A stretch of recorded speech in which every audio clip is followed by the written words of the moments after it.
Hi friends, welcome to cine family to TV serial beautiful couple Mukesh Gowda and Raksha Gowda.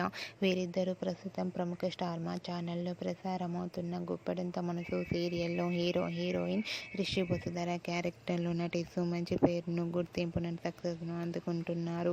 వీరిద్దరి జోడీకి చాలామంది అభిమానులున్నారు.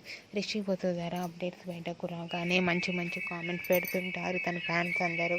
అయితే రీసెంట్గా Guppedantha Manasu serial heroine Rishi Vasudhara shooting location latest ఫొటోస్ను share చేశారు. ఆ ఫొటోస్లో రిషి వసుధర షూటింగ్లో పాల్గొని షూటింగ్ యాప్లో చాలా సరదాగా హ్యాపీగా ఎంజాయ్ చేస్తూ కనిపించారు. ఆ ఫొటోస్ చూసిన వారంతా బ్యూటిఫుల్ అండ్ లవ్లీ కపుల్ అంటూ కామెంట్స్ పెడుతున్నారు. మీకు కూడా Guppedantha Manasu serial heroine Mukesh Gowda, Raksha Gowda shooting and real life latest photos మీకు నచ్చినట్లయితే మీ అభిప్రాయాన్ని మీ కామెంట్ రూపంలో తెలియజేస్తూ లైక్ చేయండి, షేర్ చేయండి. మరిన్ని ఇంట్రెస్టింగ్ అండ్ లేటెస్ట్ అప్డేట్స్ కోసం మా సినీ ఫ్యామిలీ 2 ఛానల్ని సబ్స్క్రైబ్ చేసుకోండి.